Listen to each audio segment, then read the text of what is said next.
नमस्कार दोस्तों, एक बार फिर से आप सभी दोस्तों का आपके अपने YouTube चैनल यूएनवीटीवी पर बहुत बहुत स्वागत है। दोस्तों, इस समय की तमाम बेहद बड़ी खबरें, मुख्य समाचार सामने निकल के आ रहे हैं। दोस्तों, एक एक करके चलेंगे, तमाम बेहद बड़ी अपडेट्स आप तक आगे इसी वीडियो के माध्यम से पहुंचाएंगे।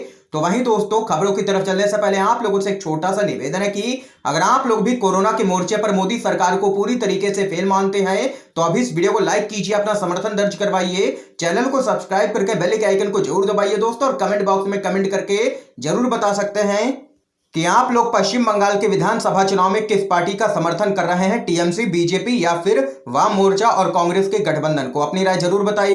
दरअसल दोस्तों, पहली बड़ी खबर आप लोगों को बताते चलें, राहुल गांधी का मोदी सरकार पर तंज, तुगलकी, लॉकडाउन लगाओ, घंटी बजाओ और प्रभु के गुण गाओ, यही है केंद्र की कोविड रणनीति। आप लोगों को बताते चले, देश भर में कोरोना वायरस के चलते हर जगह त्राहिमाम मचा है।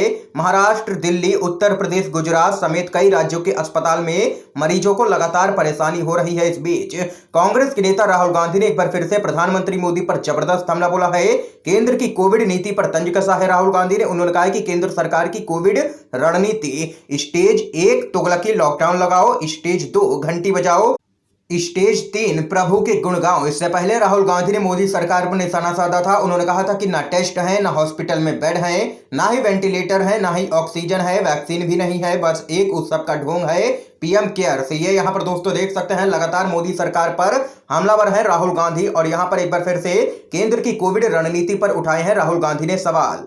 तो वहीं दोस्तों, अगर आप लोग भी कोरोना को कंट्रोल करने के मोर्चे पर मोदी सरकार को पूरी तरीके से फेल मानते हैं तो अभी इस वीडियो को लाइक कीजिए। अगली बड़ी खबर आप लोगों को बताते चलें, यूपी में कोरोना हुआ बेकाबू, बिना दवा इलाज के जा रही है लोगों की जान, पूर्व जज के पत्र ने खोली है योगी सरकार के दावों की पोल। आप लोगों को बताते चलें, उत्तर प्रदेश में कोरोना बेकाबू होता जा रहा है। हालात यह है कि अस्पतालों में बेड और दवाओं की कमी है, तो शमशान स्थलों पर अंतिम संस्कार के लिए लंबी कतारें लगी हैं। तो वहीं दोस्तों, आप लोगों को बताते चले, इस बीच रिटायर्ड जिला जज रमेश चंद्र का एक मार्मिक पत्र सामने निकल के आया है, जिसने उत्तर प्रदेश की योगी सरकार के उन दावों की पोल खोल करके रख दी है जिसमें कोविड संक्रमित लोगों की मदद के लगातार दावे किए जा रहे हैं। पत्र के मुताबिक जिला जज जो कि रिटायर्ड हो चुके हैं, रमेश चंद्र की पत्नी मधु चंद्र कोविड पॉजिटिव पाई गई। उन्हें किसी अस्पताल में दाखिला नहीं मिला और घर पर ही क्वारंटीन होना पड़ा। तो वहीं अब उनकी पत्नी की मृत्यु हो गई है, जिसके बाद यहां पर रिटायर्ड जज ने कई सवाल खड़े किए हैं पूरी ही व्यवस्था पर, और योगी सरकार के दावों की पोल खुल चुकी है। इस पत्र के बाद एक और बड़ी खबर आप लोगों को बताते चलें, सीएम खट्टर ने किसानों से आंदोलन स्थगित करने की है अपील, कोरोना संकट का दिया है हवाला। आप लोगों को बताते चलें, हरियाणा के मुख्यमंत्री मनोहर लाल खट्टर ने दिल्ली की सीमाओं पर करीब 5 महीने से केंद्र के 3 नए कृषि कानूनों का विरोध कर रहे हजारों किसानों से अपील की है कि कोरोना वायरस के मामलों में अचानक वृद्धि के कारण विरोध प्रदर्शन को स्थगित कर दें। उन्होंने किसानों के स्वास्थ्य और भलाई के बारे में चिंता जताते हुए कहा कि देश और राज्य में मामलों की बढ़ती संख्या के कारण हमें कड़ी सावधानी बरतनी होगी। लेकिन यहां पर मुख्यमंत्री खट्टर जी और बीजेपी को अगर किसानों की इतनी ही चिंता है तो केंद्र सरकार और खट्टर सरकार बताए कि पिछले 3 महीने के दौरान कितनी बार यहां पर सरकार ने बातचीत करने की कोशिश की है किसानों से। कोई भी बातचीत नहीं है और यहां पर सिर्फ किसानों के हित का ढोंग करते हुए नजर आते हैं ये भाजपा। इस बीच अगली बड़ी खबर आप लोगों को बताते चलें, अमित शाह के बेटे जय शाह और सौरभ गांगुली की बीसीसीआई से होगी छुट्टी, 2 सप्ताह के बाद सुप्रीम कोर्ट में होनी है सुनवाई। आप लोगों को बताते चलें, भारत के सर्वोच्च न्यायालय ने भारतीय क्रिकेट कंट्रोल बोर्ड यानी कि बीसीसीआई से संबंधित मामले को स्थगित कर दिया है और 2 सप्ताह के बाद इस मामले की सुनवाई करेगा। इससे बीसीसीआई के शीर्ष पदाधिकारी अध्यक्ष सौरभ गांगुली और सचिव जय शाह को अपने पदों पर बने रहने का और समय मिल गया है। दोनों के कार्यकाल 2020 के मध्य में समाप्त हो गए थे। आप लोगों को आगे बताते चलें, अब इस पूरे मामले में सुप्रीम कोर्ट 2 सप्ताह के बाद इस मामले की सुनवाई करेगा और यहां पर अमित शाह के बेटे जय शाह और सौरभ गांगुली की बीसीसीआई से हो सकती है छुट्टी। अगली बड़ी खबर की तरफ चलते हैं दोस्तों, बीजेपी के नेता ने दे दिया विवादित बयान, तो भाजपा नेता के पुतले को मारी गोली, युवक बोला यहां आए तो ऐसे ही उड़ा देंगे सिर। आप लोगों को बताते चलें क्या कुछ है पूरा मामला। राजस्थान के नेता प्रतिपक्ष गुलाब चंद कटारिया की जुबान फिसलने के बाद उनकी मुश्किलें थमने का नाम नहीं ले रही हैं। कुछ दिन पहले चुनाव प्रचार कर रहे गुलाब चंद कटारिया ने महाराणा प्रताप को लेकर के एक बयान जारी कर दिया था, जिसके बाद लोगों ने उनके खिलाफ नाराजगी जताई थी। हाल ही में सोशल मीडिया पर एक वीडियो जारी किया गया है जो कि वायरल हो चुका है, जिसमें उन्हें जान से मारने की धमकी दी गई है। सोशल मीडिया पर जो वीडियो वायरल हो रहा है उसमें एक युवक भाजपा नेता से जान से मारने की यहां पर धमकी देता नजर आ रहा है। वीडियो में गुलाब चंद का पुतला बना करके उन्हें गोली से मारने की धमकी दी जा रही है। वीडियो में युवक गुलाब चंद कटारिया को चेतावनी देते हुए कह रहा है कि अगर गुलाब चंद कटारिया अलोली पहुंचे तो उनके सिर पर गोली मार करके उनकी जान ऐसे ही ले ली जाएगी। आप लोगों को आगे बताते चले, बीजेपी के नेता यहां पर चौतरफा घिर चुके हैं और अब यहां पर उन्हें खुलेआम धमकियां मिल रही हैं उनके ही द्वारा दिए गए विवादित बयान पर। एक और बड़ी खबर आप लोगों को बताते चले, टीएमसी की सांसद नुसरत जहां बोली बीजेपी नेताओं का बयान डरावना है, बंगाल को दीदी ही बचाएंगी। आप लोगों को बताते चले, विधानसभा चुनाव में बीजेपी के 200 सीट जीतने के दावे पर नुसरत जहां ने कहा है कि मेरा मानना है कि बंगाल के लोग भावनाओं से जुड़े होते हैं और दीदी बंगाल के लोगों से बेहद दिल से जुड़ी हुई है। तो चाहे कुछ भी कह लीजिए, कोई भी परिस्थिति हो या भविष्य में जो कुछ भी घटता है, बंगाल के लोग सिर्फ एक ही चेहरे को चाहते हैं, वो है हमारी नेता ममता बनर्जी। तो वहीं नुसरत जहां ने शीतलकुची गोलीबारी को लेकर के चुनाव आयोग और बीजेपी पर सवाल खड़े करते हुए कहा है कि मैंने विपक्ष के नेताओं को यह कहते हुए सुना है कि जो कुछ भी शीतलकुची में हुआ वह दोबारा से हो सकता है, यह अपमान है और बंगाल के लोगों के बारे में सोच करके डर लगता है कि ऐसे नेता उनके आसपास मंडरा रहे हैं। और उन्होंने कहा है कि बंगाल को अब दीदी ही बचाएंगी। ये यहाँ पर बड़ा बयान सामने निकल के आया है टीएमसी की सांसद नुसरत जहां की तरफ से। इस बीच अगली बड़ी खबर जान लेते हैं।